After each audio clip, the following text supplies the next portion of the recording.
Well, this is a part where we're going to do a spiritual transition game. And the way this game works is this is where those people who watch the Striving for Eternity Academy live give me some topic they think I just cannot transition from to the gospel. Now, the reason we do this is to train ourselves so that we no longer have to say, Lord, please open up and give me an opportunity to share the gospel. We can actually take any conversation and get to the gospel. The more we play this game, the better we get, and then we can take any conversation, no matter where it goes, and get it back to the gospel. It's all about the transition. That's usually the most difficult thing that people find in sharing the gospel with people, is swinging from the natural to the spiritual. And this transition game is a way of transitioning from the natural to the spiritual.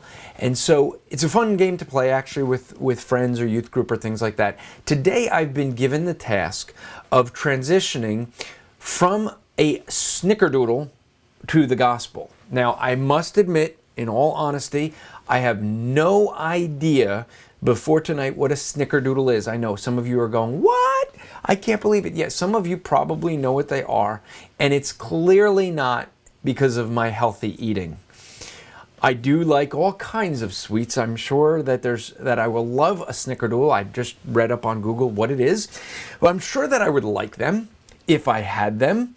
If someone wants to send a few my way, I would be happy to try them.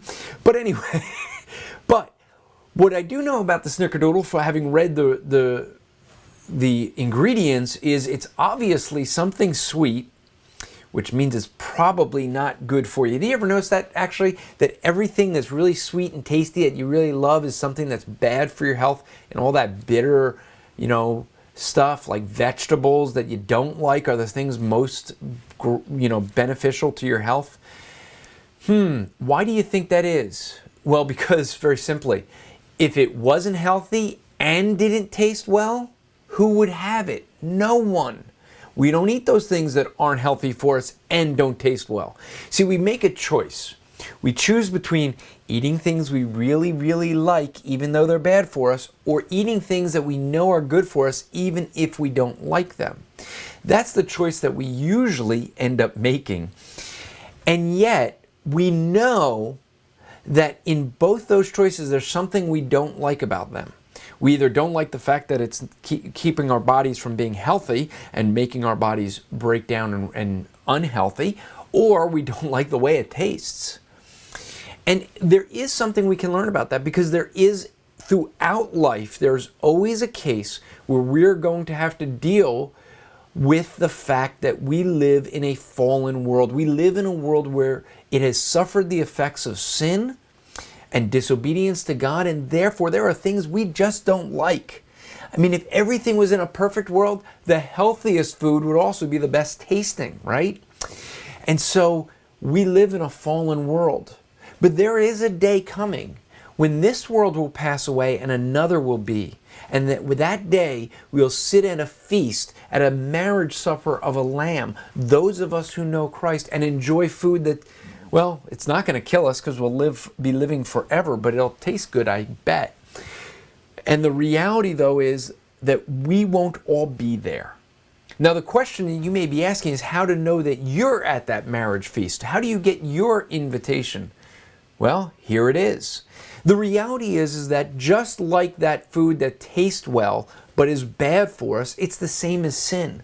See, when we sin, it gives us a short-term pleasure, but it has a long-term effect. See, sin leads to death. Sin leads to eternal death.